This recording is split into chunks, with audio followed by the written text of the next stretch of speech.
سنة 2005 في مدينة أسفي غتوقع واحدة من القضايا اللي كانت هزت الرأي العام كامل وكل شي كيهضر عليها. قضية إلياس، الشاب اللي كان ملقب بالسونيا، كان معروف ودارو مفتوحة للجميع. إلا عندك باش تخلص دخل مرحبا بيك. ولكن الغريب في الأمر هو نهار اللي سونيا أولى بمعنى آخر إلياس فكر أنه يترجل تصفات ليه. علاش وشكون اللي صفاها ليه؟ هادشي اللي غادي نشوفه في القضية ديال اليوم. سوا الحباب ديالي بلا ما نطول عليكم، غنقول لكم مرحبا بكم في فيديو جديد وفي قضيه جديده. كنتمنى تكونوا بخير وعلى خير، وكنتمنى انكم تتفاعلوا مع القضيه بلي لايك ديالكم وبتعليقكم زوينه، حيت هما اللي كيخليو الفيديو انه يطلع وانه يوصل اكبر عدد من الناس. واكيد الا جات على خاطركم نذكركم الصلاه على رسول الله في التعليق. ونبداو احداث القضيه غادي نحطوا بها الرحال في مدينه اسفي في سنه 2005 كما سبق وذكرت، وبالضبط في شهر 4. واحد النهار اللي كان سبيسيال، نهار اللي كانت لعبة فيه الرجاء البيضاوي مع أولمبيك أسفي، وكانوا لاعبين في مدينة أسفينيز. فلذلك في داك النهار كانت الدنيا شوية خاوية بحكم أنه الماتش ملعوب تما، فبزاف ديال الناس كانوا في التيرانات. في نفس هاد النهار اللي غادي نسميه أنه يوم مشؤوم مع جوايا 4 ديال العشية، رجال الشرطة غادي يجيهم واحد البلاغ اللي غادي يكون صادم. البلاغ اللي وصل لرجال الشرطة وصلوا من عند واحد الراجل اللي ساكن في واحد العمارة سكنية. هاد الراجل كيقول لرجال الشرطة بأنا اليوم كنت خدام، ساليت الخدمة ديالي وجاي للدار ديالي اللي أنا ساكن في نفس العمارة اللي وقع فيها الكارثة. قال لي مو أنا طالع بلي واحد الأثر ديال السائل الأحمر، وصراحة المنظر كان كيخلع بزاف. قال لهم بقيت طالع حتى وصلت قدام هذاك لابارتومون اللي الناس ديال العمارة كاملين ما قدروش يدخلوا ويشوفوا شنو فيها، ولكن أنا راني شفت. قولوا لي شنو شفتي بالضبط؟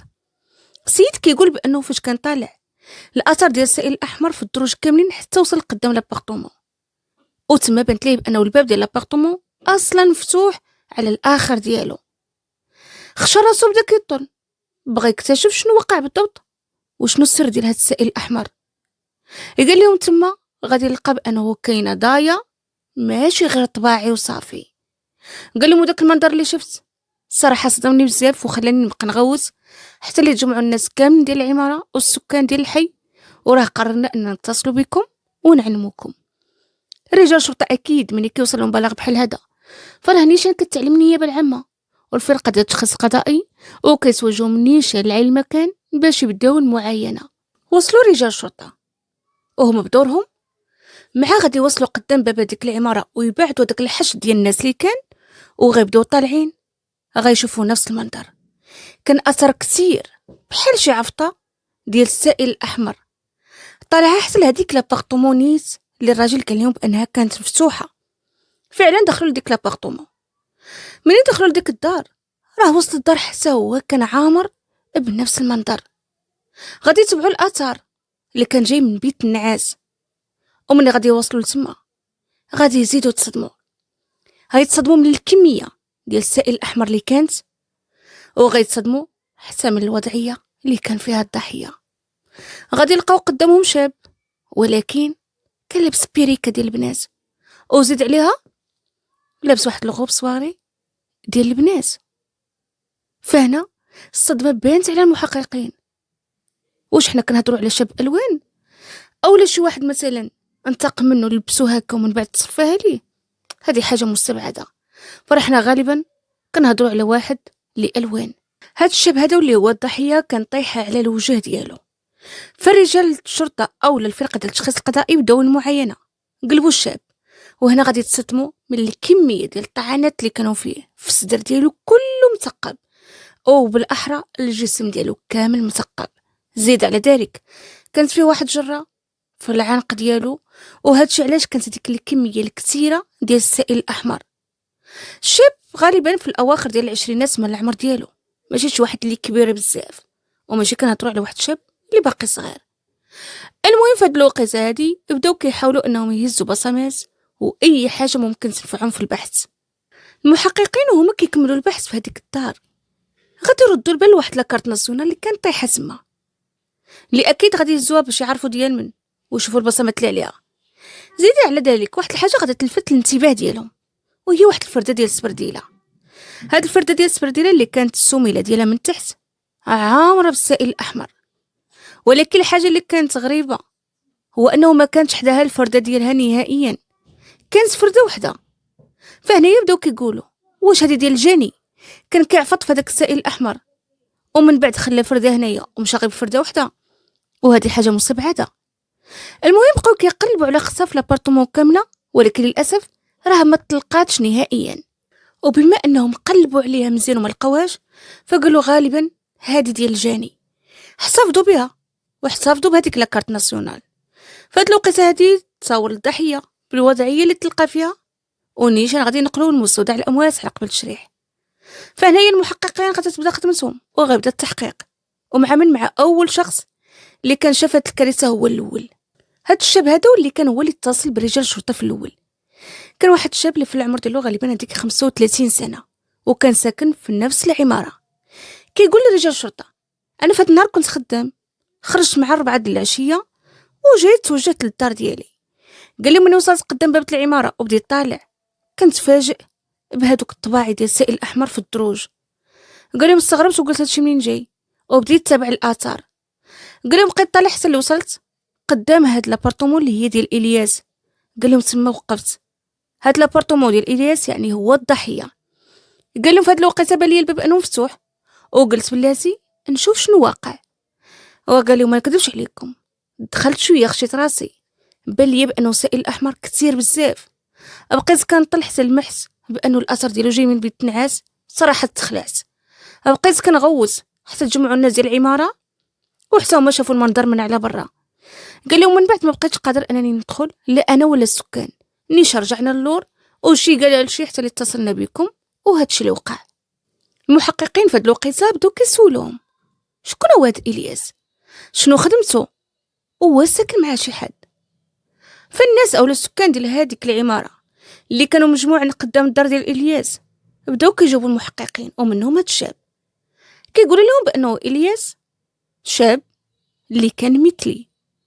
قالوا لهم سيد حنا عارفين خدمته، دارو مفتوحه للجميع، كنشوفوه بانه كيجيب رجال بزاف، عنده الداخل بالخارج، وعارفين ان هذيك هي خدمته، وعارفين انه الوان، حيت ديما كيخرج قدامنا ببيريك وديما كيلبس قدامنا الكساوي اشكال وانواع، وحتى الشعورات ما كاين غير بدل، ولكن راه ما كيأدينا ما كنأديوه. حنا ولفناه وولفنا الطبع ديالو، ولفنا انه كيجيب الرجال، ولكن بحكم انه ما كيدير لا صداع لا والو فراه عمرنا ما تشكينا منه. اما بالنسبه لواش ساكن مع شي حد ديما، لا راه ما ساكن معاه حتى شي واحد، ولكن دارو مفتوحه للجميع، كيجيو عنده اشكال وانواع. المحققين في هاد الوقيته سولوا الجيران اللي كانوا حاضرين تما واش ما سمعتوا حتى شي حاجه، ما رديتوا البال والو. فالجيران كلهم كيقولوا سونيا راه الدار عنده ما كانش كتخوى. فرجال الشرطه قالوا بلاتي حنا كنهضروا على الدار ديال الياس الضحيه. قالوا يا سيدي راه هو سونيا، راه حنا متعودين ولفنا عيطوا عليه سونيا، وهو كان ملقب بهاد السميه بحكم انه الناس كاملين كانوا كيعيطوا عليه سونيا وكان كيعجبو الحال، وهو اللي مسمي راسو سونيا. المهم كيكملوا قالوا لهم بحكم انه الدار عنده ما كتخواش، فراه حتى ولا سمعنا شي حاجه عمرنا كنا نشكو بانه شي حد صفاها ليه. راه الدار ديما عنده خاويه وديما عنده الهرج وديما عنده الرواج في الدار، فلذلك شكينا في والو وما رديناش البال شي حاجه نهائيا.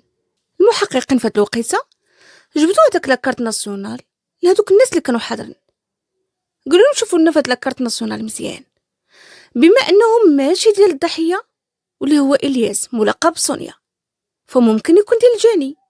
واش هاد الشخص هذا نتوما كتعرفوه؟ الجيران كلهم شافوا فيه مزيان وقالوا لهم سيدي لا، وإلا كان متعود كيجي عند سونيا وحنا عمرنا ما ردينا ليه البال، الله اعلم. المهم حنا راه ما عرفناش.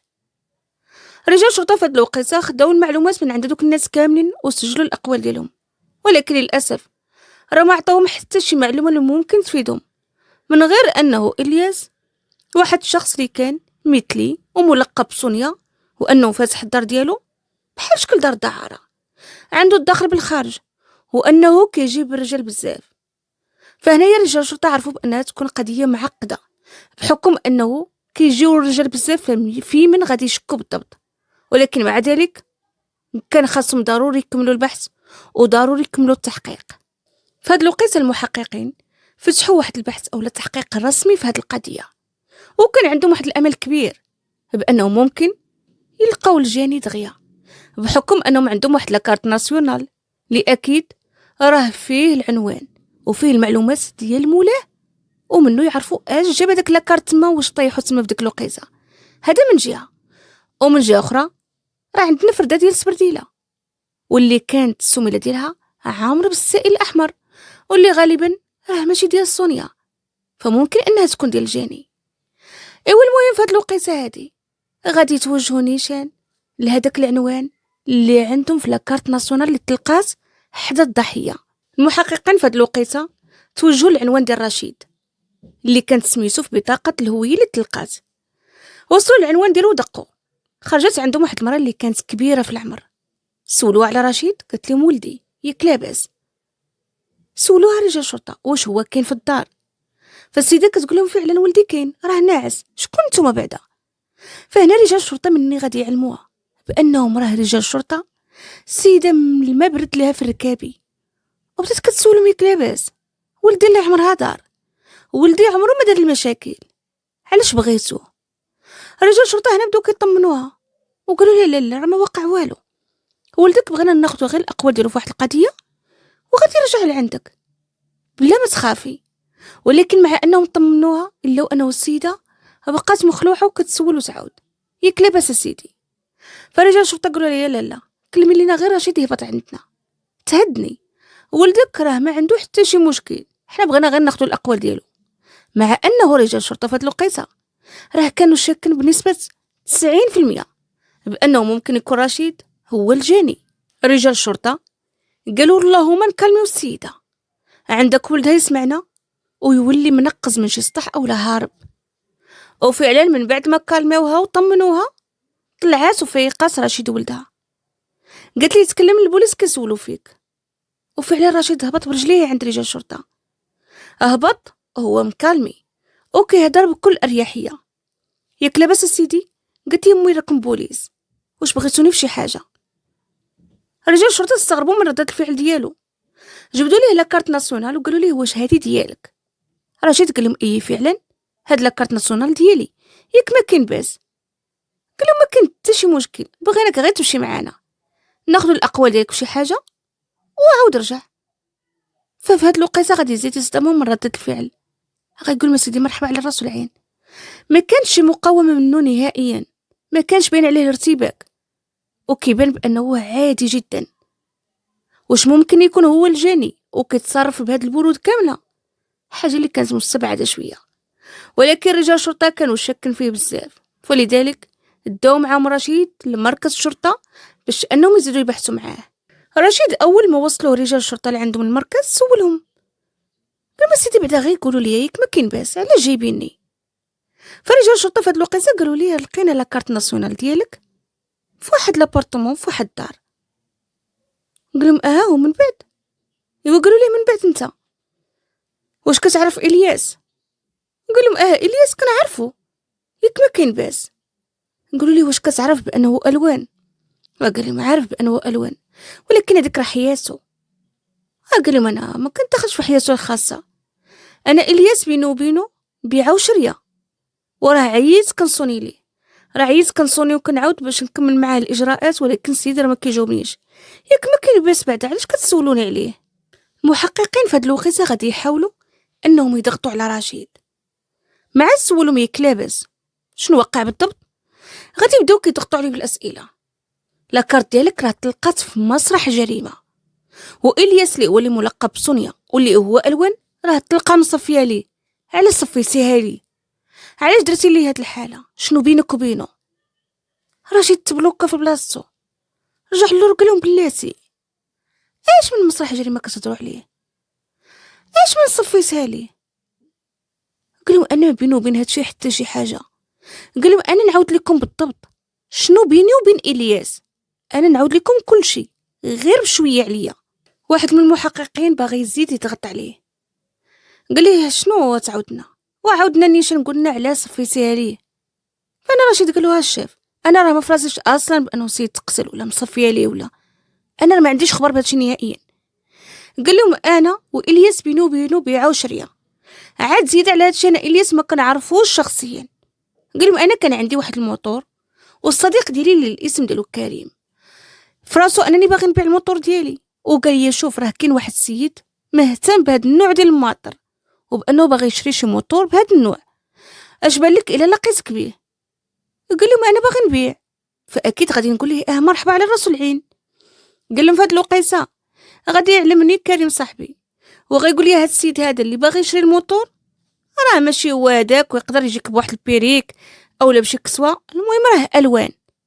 قال لهم انا قلت له ما عنديش مشكل يجي باش ما بغى، يجي تاع عريان، شوف الا كان نيت ناوي يشري يجي يشوف الموتور يعربن، الله يعاوني والله يعاونو.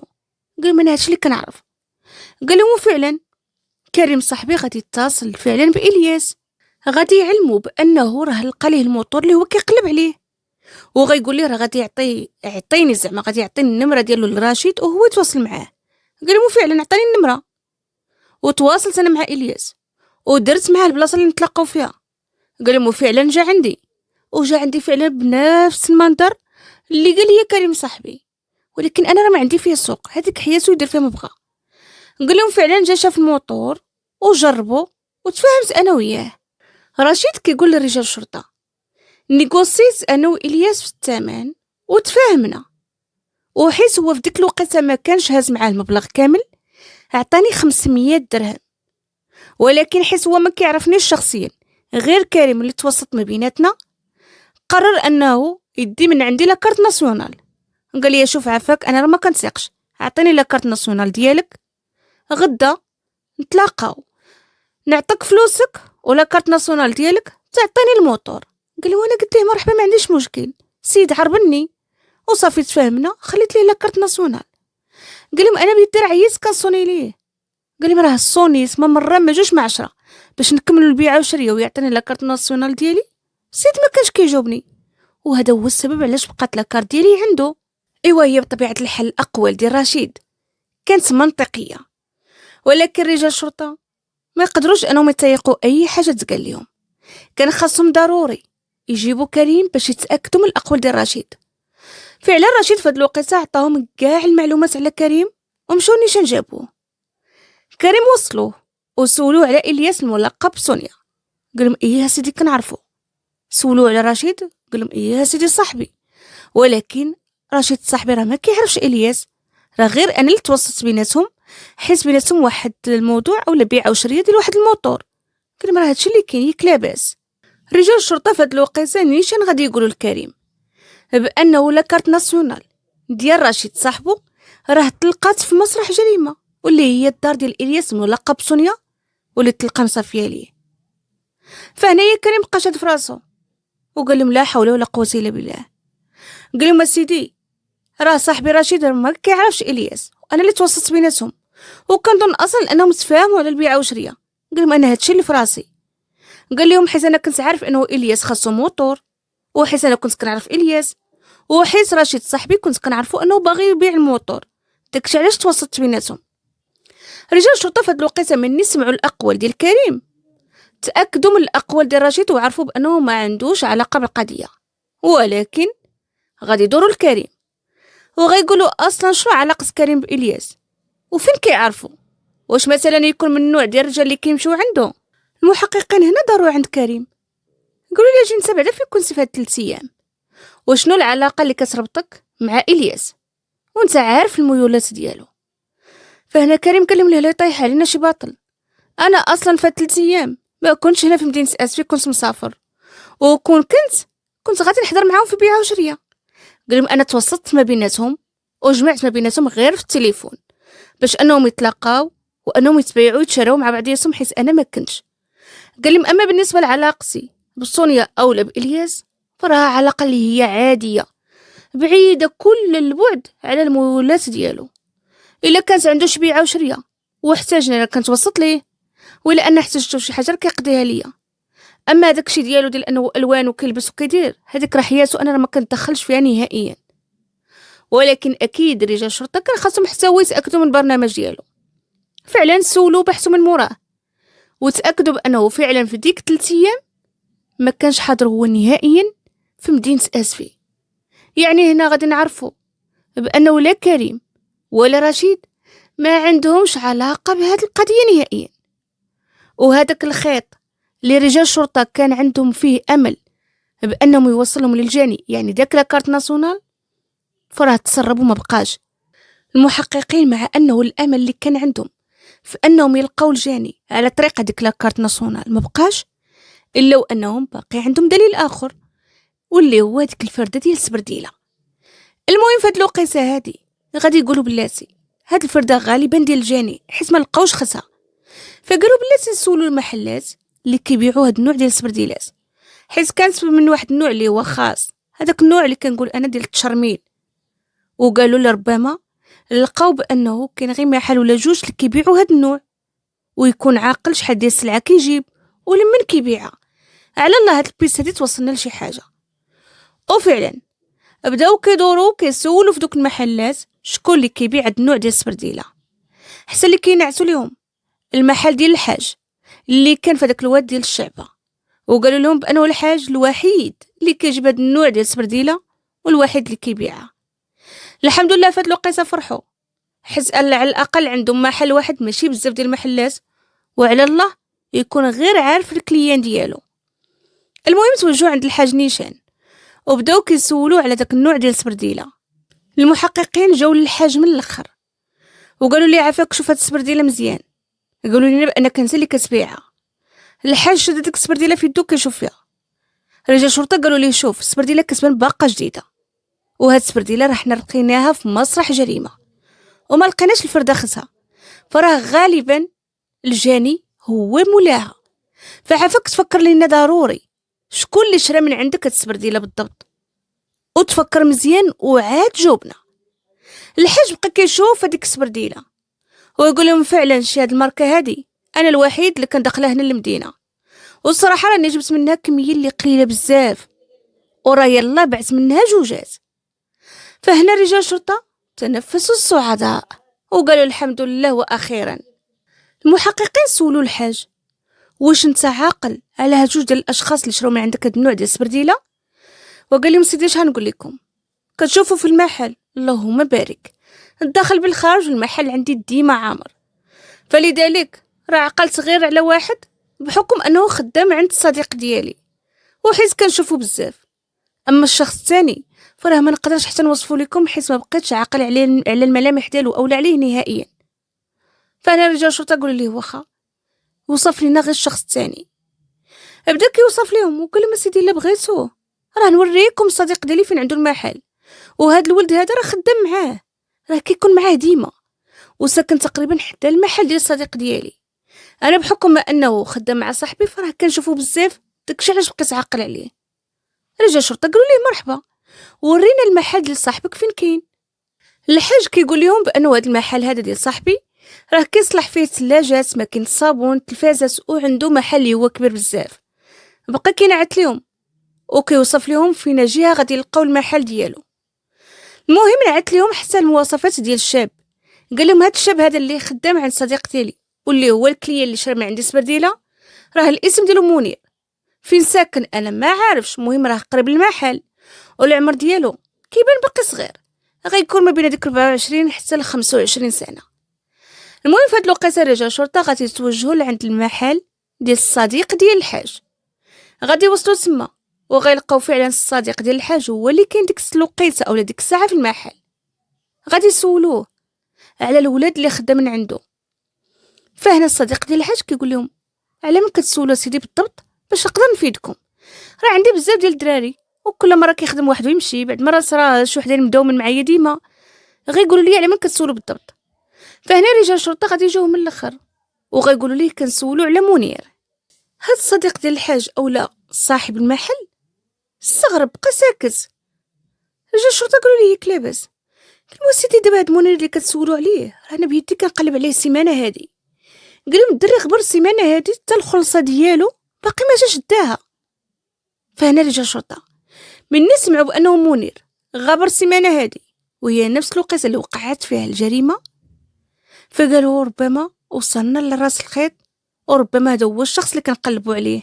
المحققين بداو كيقولوا على الله يكون هو منير، حيت الا ما كانش هو فاكيد خصهم يقلبوا على الشخص الثاني اللي شرا السبرديله، واللي هو بالنسبه لهم اكس شحال قدهم يقلبوا واش غادي يدوروا مدينه اسفي كامله، حاجه اللي كانت صعيبه بزاف. فهاد الوقيته طلبوا من عند مول المحل انه ينعت لهم الدار ديال منير اولا يمشي معاهم ليها. فقال لهم السيد انه الدار ما بعيداش بزاف على هنا، وبدا كينعت لهم العنوان ديالو. هاد مول المحل نعت للمحققين الدار ديال منير. توجهوا ليه رجال الشرطه ودقوا في الباب، وخرجت عندهم واحد المراه اللي العمر ديالها غادي يكون ديك 54 حتى ل 58 سنه. هاد السيده هادي غادي يسولوها على منير، غتقول لهم ولدي ياك ما كاين باس. فرجال الشرطه قالوا لا لا لا ما كاين والو، ولدك بغينا نديو منه بعض المعلومات وصافي، بغينا نسولوه على شي حاجه. فهنايا كتقول لهم بانه ولدي راه مسافر السيمانه هادي، ياك سيدي ما كاين باس. فهنا رجال الشرطه قالوا لها ولدي راه ما كاين باس، حنا راهي بغيناه، فين مسافر؟ الام هنايا كتقول لهم انا والزوج ديالي مطلقين سنين هادي، والزوج ديالي خدام في واحد الفيرما في مدينه اكادير، وولدي غالبا مشى عند باه. هو راه قال لي غادي مدينه اكادير، ومادام غادي يمشي لتما فاكيد غادي يجلس مع باه في الفيرما. واش وقع شي حاجه؟ ياك ما ولدي دار شي حاجه؟ رجال الشرطه ما بغاو يبينوا ليها والو، قالوا عندك السيد اتصل به وتعلموا، وإلا كان هو مول الفعله يهز شطيطو وما نعرفوه فين زاد، وتما نبقاو واحلين. فقالوا اللهم نبينوا لها بان الامور عاديه. قولوا لها عرفتي شنو، صافي صافي راه ماشي شي حاجه اللي هي كثيره، حتى يجي على خاطرو وديك الساعات نعاودو نرجعوا عنده صافي بلا ما تهزي الهم، حيت راه ما وقع والو. المحققين بداو كيسولوها واش ما عارفاش الفيرما فين كاين راجلك، وصفي لينا غير بالضبط البلاصه اللي كاين فيها في اكادير. بدات كتعطيهم بعض المعلومات، وكل شويه كتسولهم ياك لاباس. فهنا بعض المحققين سمعوا المعلومات اللي بغاو يسمعوا على الفيرما، رجعوا اللور وحاولوا انهم يربطوا الاتصال مع رجال الشرطه او رجال الدرك ديال مدينه اكادير، لربما يطيحوا في منير قبل ما توصلوا شي اخبار. والبعض منهم بقاو مع الام وكيطمنوها، قولوا لها ولدك باقي صغير، وحنا راه جينا عنده غير باش ناخذ منه شي معلومات باش ما يمشيش في الرجلين. المهم ولدك راه ما دير والو، حنا عارفين وما دير حتى شي حاجه، وانتي كوني هانيه وغير نعسي على جنب الراحه، راه ما كاينش شي حاجه اللي كثيره. المهم فهاد الوقيته هدنوها وقالوا لها نعسي على جنب الراحه، ما كاينش شي مشكل اللي هو كبير. فهاد الوقيته رجال الشرطه كانوا عطاو المعلومات ديال منير لرجال الشرطه ديال مدينه اكادير، اللي هما بدورهم عطاو المعلومات ديالو لرجال الدرك، حيت هذيك الفيرما والمنطقه اللي نعتت لهم الام كانت تابعه المنطقه اللي كانت تحت نفوذ الدرك الملكي. وفعلا ما داش بزاف ديال الوقت حتى اللي كانوا وصلوا لمنير، ونيشان غادي يجيبوه لعند رجال الشرطه لمدينه اسفي. منير فعلا كان مع الاب ديالو في ديك الفيرما، وبما انه غابر المده ديال سيمانه وهي نفسها المده اللي تصفات فيها لسونيا، فراه كانت الشكوك كلها عليه. المهم وصلوا منير ودخلوه للمركز عند رجال الشرطه وبدا البحث معاه. المحققين نيشان غادي يسولوا منير على سونيا، غادي يبقى ساكت، غادي يجبدوا ليه ديك الفرده ديال السبرديله وغادي يقولوا ليه بلاتي هادي واش ديالك منير. منير مع شاف هذيك الفرده ديال السبرديله مع السيد غادي ينهار وغادي يبقى كيبكي، وهذا بحد ذاته اعتراف واستسلام منه بانه غادي يعاود الحقيقه كامله. فهنا رجال الشرطه ارتاحوا واطمئنوا وعرفوا بانهم واخيرا وصلوا لحل لغزه القضيه، وبانهم اخيرا شدوا الجاني، خلاوه بكى حتى تفش على خاطره. وهنا قالوا ليه عاودنا ولدي شنو وقع بالضبط. عطاو المنير واحد الكاس الماء شرب وتهدن، وقال لهم انا عرفتكم على جايبيني، ومني وريتوني السبرديله عرفتكم باللي وصلتوا للحقيقه، وفعلا انا اللي صافيتها لسونيا. رجال الشرطه قالوا لي غير بشويه عليك، وعاودنا كل شيء. بدا كيعاود لهم منير، قال لهم في داك النهار كان واحد الماتش ديال الرجاء البيضاوي وديال اولمبيك اسفي. قال لهم انا كنت مقرر انني نمشي للتيران ونتفرج بحال كاع الناس. قال لهم هزيت واحد الجنوي في جيبي مع انني عمري ما استعملت الموس في حياتي، قال لهم عمري ما ضربت به. قال لهم ولكن قلت التيران كيكون عامر وكيكون شغب بزاف، الا شي واحد اذاني ندافع على راسي. قال لهم فعلا وصلت قدام التيران وكنت باغي ناخذ ورقه، ولكن كان واحد الزحام اللي ماشي طبيعي وكانت الدنيا عامره بزاف. قال لهم بقيت واقف حتى تسخسخت، ومني بان لي داك الزحام كامل درت بالناقص، وقلت اش داني لهاد الصداع وهاد الروينه، والله ما سونيا حسن ليا. قال لهم انا كنت عارف بانه الدار ديال سونيا مفتوحه للجميع، واللي بغاه كيمشي كيخلص وكيدخل يقضي الغرض. قال لهم فعلا داكشي علاش مشيت نيشان عند سونيا، طلعت ودقيت عليه وفتح عليا الباب. قال لي وانا فتح عليا سولني، قال لي اجابك منير؟ قلت له راه جاوني داكشي اللي عارف. قال لي واش غتخلص؟ قلت له غادي نخلص بطبيعه الحال، عندي ما تخممش. قال لهم فعلا دخلت. قال لهم نيشان دخلنا لبيت النعاس، وفعلا بدات العلاقه ما بيناتنا. وقال لهم بقينا جالسين من هنا. قال لهم ولكن واحد الوقيته غتوقع واحد الحاجه اللي غادا تصدمني، واحد الحاجه اللي ما غاديش نتقبلها، واللي غتكون بسببها وقعات هاد الجريمه كامله. منير كيقول لرجال الشرطه وحنا وسط هذيك العلاقه بدا سونيا كيحاول انه يقلب الادوار ما بيناتنا. يعني سونيا هو نورمالمون هو اللي مثلي، هو اللي لابس ليه بيريكا، هو اللي لابس ليه كسوه على اساس انه واخد الدور ديال الانثى، ولكن في واحد الوقيته سونيا بغى يترجل ولا باغي يقلب الادوار، وبانت ليه هو في منير. قال لهم بدا كيدير معايا شي حركات وبدا كيتقرب مني من شي جويه وبدا قال لهم انا ما تقبلتهاش، بديت كندفعو وبديت كنقول اش كدير، واش انت تفروحتي ولا انت تفروحتي ولا مالك اش كدير. منير كيقول بانه سونيا دخل في واحد الكريز اللي خايبه. قال لهم ولا باغي يشدني بزز، كنقول ليه انا ما مشيتش على جيز عندك، طلق مني يا صاحبي ما طلق مني. قال لهم السيد ما بغاش يطلق مني نهائيا، انا هاز معايا داك الجنوي. قال لهم نيشان غادي نبدا نضرب. قال لهم انا مع شفت الدم صافي تجعرت وقلت انا دخلت في واحد الكريز اللي خايبه بزاف. قال لهم بقيت غير كنضرب، قال لهم بقيت غير كنضرب، شفتو انه طاح وشفتو انه ما بقاش كيتحرك، ولكن مع ذلك بقيت كنضرب. قال لهم داك الشيء علاش ثقبتو كامل، وقال لهم حتى جريتو من الورد عاد انا ارتاحيت. قال لهم هادشي اللي وقع بالضبط، ما كانش في نيتي. قال لهم انا اصلا كنت غادي للتيران، ما كانت في نيتي لانني نصفيها ليه، ما صفيتها ليه على قبل انني نشفرو ولا حتى شي حاجه.